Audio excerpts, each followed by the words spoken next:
You want me to put that on my Tudor?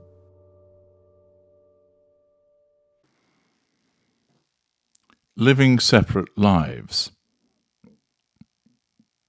Hello, I'm H.G. Tudor. You ought to have listened to my observations and comments with regard to the article in the Daily Telegraph that's telling us Harry and Harry's wife are about to fight back and all is well in Montecito.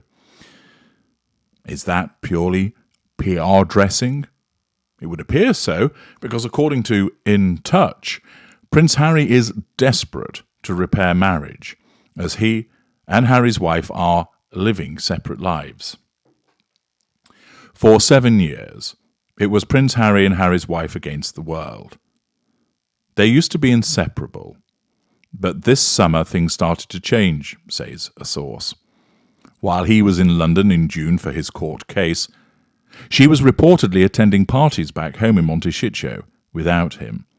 Now, as I've explained to you before, it's very important to understand how likely these events are by looking at the dynamic between a narcissist and her victim. She draws him in, seduces him, gets the golden period, embeds him in the golden period.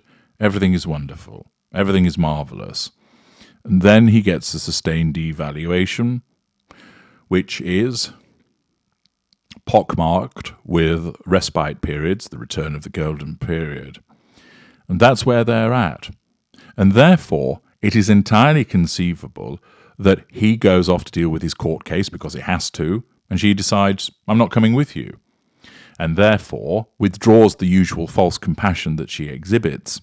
Instead, her narcissism regards him as a traitor, and therefore deems that it is entirely appropriate for her to attend parties back home in Montecito without him, and also to potentially look to see if there might be a replacement for him.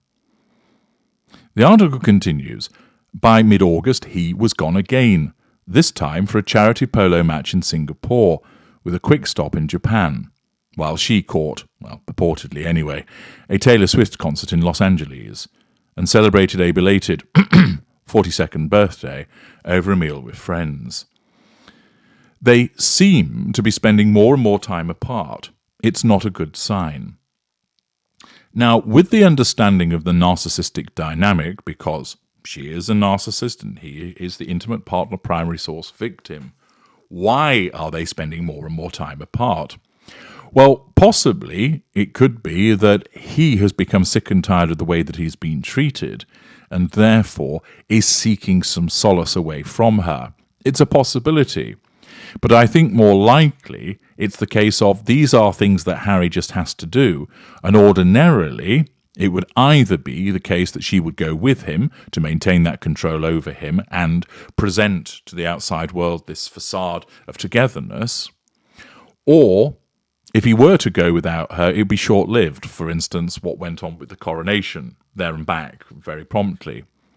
Now, because she is focused elsewhere, she's not bothered about the fact of him going off to London for a few days dealing with the court case or going to Singapore and Japan.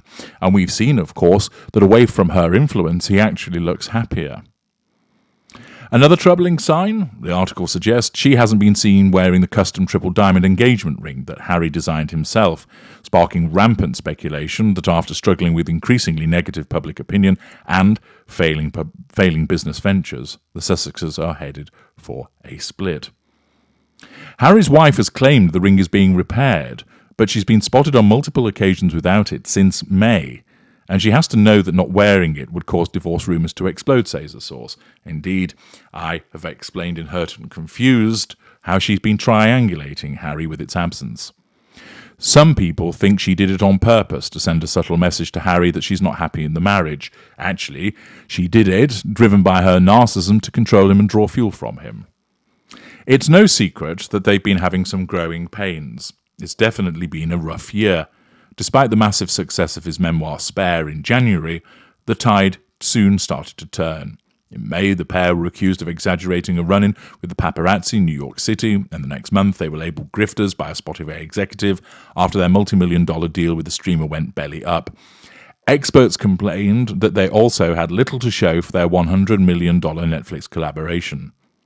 Harry and Harry's wife have lost a lot of momentum and the goodwill they had in Hollywood, and their production company has even been called a flop, notes the source. And though they continue to put up a united front publicly, behind closed doors, the tension between them is insane. Harry's wife blames Harry for the mess they're in. Indeed, she will do. As a narcissist, she will blame shift. And they are constantly fighting about money and failed projects. Things aren't going well. And a narcissist such as her isn't going to go, okay, right, things are problematic. Let's roll our sleeves up and work together and we'll jolly well get through all of this. No. Instead, it's Harry's fault. It's the publicist's fault. It's that lump of cheese behind the door's fault, but never hers. And Harry will bear the brunt of her seeking to nullify the threats to control posed by these failures because he's in the firing line as the intimate partner primary source in devaluation. The article continues by explaining, to that end, they've needed some time apart. Harry's time in Asia started a bit of a cooling-off period for the couple, says the source, noting that he's also planning another longer trip to Africa later this year to shoot a Netflix docuseries, without Harry's wife. Again, note that this is more likely as a consequence of her deciding that she's not going to bother going, rather than him necessarily striking out on his own. There's no doubt they've been living separate lives. That's bad news for Harry, who left his entire life behind in the United Kingdom for his soulmate. All he really has is Harry's wife. Well, that's typical of what a narcissist will do, drawing you in with promises of that idyll, the happy ever after, lashings of spicy poontang, telling you that you are an amazing person. Only then, once that control has been obtained over you and you enter the devaluing period, all of that gets withdrawn and you suddenly realise that you're in a very cold and lonely place. A typical narcissistic manoeuvre. It would be devastating to lose her, says the source. Well, actually, it'd be the wake-up call that he desperately needs. The source added that the Prince 38 is desperate to repair the damage. He's been begging her for a second chance to prove to her that this whole thing can work. That wouldn't be a surprise. It's quite common for the victim of a narcissist to say, let's try again, let's make this work. She, however, is taking matters into her own hands and focusing on her Hollywood comeback. But that means pulling away from Harry even more. She's getting advice that it's better to distance herself from him for the sake of revitalising her career, says the source. The former actress is not only signed with Hollywood super agent Ari Emanuel, but is also basking in renewed praise for her long-running role in the drama series Suits, which shattered records when it debuted on Netflix recently. Yes, but not because of her.